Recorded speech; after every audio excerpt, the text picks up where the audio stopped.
कि आप शंकराचार्य जी को तहसीलदार के माध्यम से चिट्ठी भेज रहे हैं, कह रहे हैं बताओ आप शंकराचार्य हो कि नहीं हो। अरावली पर्वत को साबित करना है, बताओ तुम अरावली पर्वत हो कि नहीं हो। दिल्ली की जहरीली हवाओं को साबित करना है, बताओ हवाओं तुम जहरीली हो कि नहीं हो।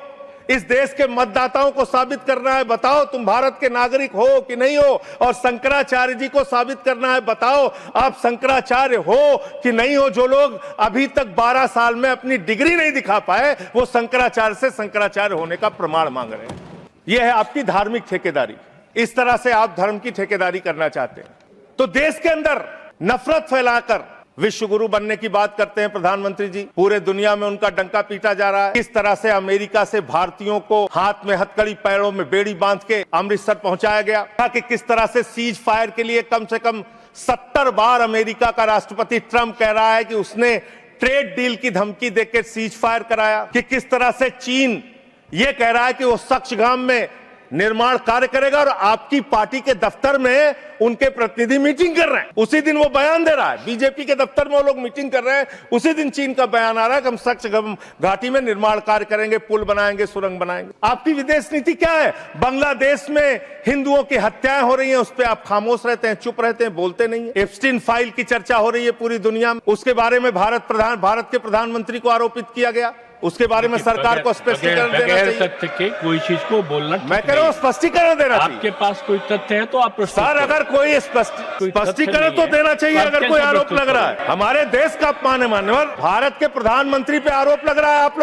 आप लोग उस आरोप का जवाब नहीं देना चाहते। संभल के अंदर एक जज ने न्याय का फैसला दिया और उस जज का ट्रांसफर कर दिया जाता है। ये जुडिशरी की हालत आपने कर दी है। इस तरह से एफआईआर दर्ज करके लोगों के दबा के, लोगों के अधिकारों को छीन के, हमारी पार्टी के तो खैर पीछे ही पड़े हुए हैं आप लोग। चैतर बसेवा एक आदिवासी नेता है, उनको गिरफ्तार करके आपने 3 बार गुजरात के अंदर जेल में डाल दिया। महराज मलिक हमारे विधायक हैं, उनको डाल दिया जेल में। हम लोगों को तो जेल भेज ही चुके। आप रोज मुकदमा लिखते रहते हैं, एफआईआर लिखते रहते हैं। सोनम वांगचुक को अभी भी आपने जेल में रखा हुआ है। तो एक के बाद एक लोगों को, विपक्ष के नेताओं को जेल में डाल के आप कैसे काम करेंगे?